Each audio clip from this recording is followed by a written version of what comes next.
মাতৃসকলে জনা উচিত যে তেওঁলোকৰ সংস্কাৰৰ প্ৰভাৱ তেওঁলোকৰ সন্তানৰ বিবাহিত জীৱনতো পৰিব পাৰে। এইটো খুব মানে সূক্ষ্মভাৱে ভবা উচিত আৰু এইখিনি আচলতে লোৱা বহুত প্ৰয়োজন হৈছে মাতৃসকলৰ কাৰণে আজিৰ যুগত, কিয়নো কিছু মাতৃয়ে নিজৰ স্বাৰ্থৰ কথা চিন্তা কৰি সন্তানৰ ভৱিষ্যতৰ বা ভৱিষ্যতৰ বিবাহিত জীৱনৰ পিছৰখিনি সময় নভবা কৰি কিছুমান নিজৰ স্বাৰ্থৰ কাৰণে কিছুমান কৰ্ম কৰি যায়, যি কৰ্মৰ দ্বাৰা নহয় সন্তানে কিন্তু পিছত বহুত ভুগিবলগীয়া হ'ব পাৰে বা হৈ আছে আচলতে। সেই কিছুমান নিজৰ স্বাৰ্থপৰতাৰ কাৰণে কিছুমান কাম নকৰিলেই ভাল হয়।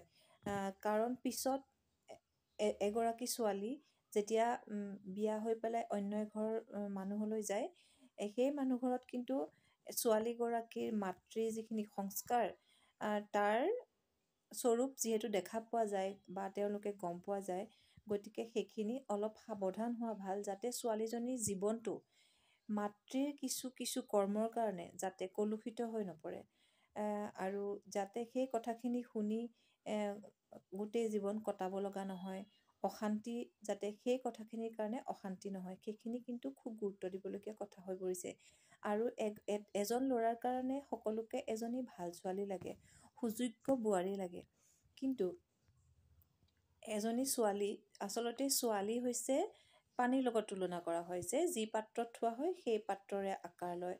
গতিকে ছোৱালী সেই তেনেকুৱাই, যেনেকুৱা ঘৰৰ পৰাই নানে কিয়নো। ভাল ছোৱালী বিচাৰি লাভ নাই, আচলতে ছোৱালী ভালেই থাকে। ছোৱালীজনী আমি নিজে ভাল পাত্ৰত ভালকৈ থ'ব জানিব লাগিব। ছোৱালী ঘৰৰ পৰা বেয়া হৈ নাহে। গতিকে সেই ছোৱালীজনী অহাৰ পিছত যদি ঘৰত কিছুমান অশান্তিয়ে দেখা দিয়ে, তেতিয়াহ'লে দায়িত্ব অকল ল'ৰাজনৰে নহয়, গোটেই ঘৰখনৰ যিমানখিনি সদস্য আছে, যদি সেই বিষয়টো জ্ঞাত হয়, তেতিয়াহ'লে তেওঁলোকক দূৰৰ পৰা হ'লেও সেই ক্ষেত্ৰত ছাপোৰ্ট দিয়াটো সকলোৰে দায়িত্ব। গতিকে আগৰ পৰা যদি সেইখিনি কনচিয়াছ হৈ থাকে, তেতিয়াহ'লে এই কথাবোৰ অলপ কমকৈ হ'ব যেন ভাৱ হয়। সেয়ে মই ভিডিঅ'টো বনাইছোঁ।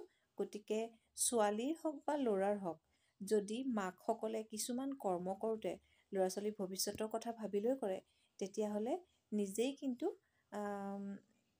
কি হৈ থাকিব, নিজেই অলপমান মানে কিছুমান কথাৰ পৰা দূৰত থাকিবলৈ নিজেই পাব, মানে ছিকিউৰ্ড হৈ থাকিব বুলি মই ভাবোঁ। সেয়ে আপোনালোকক ভিডিঅ'টো বনাই ক'লোঁ।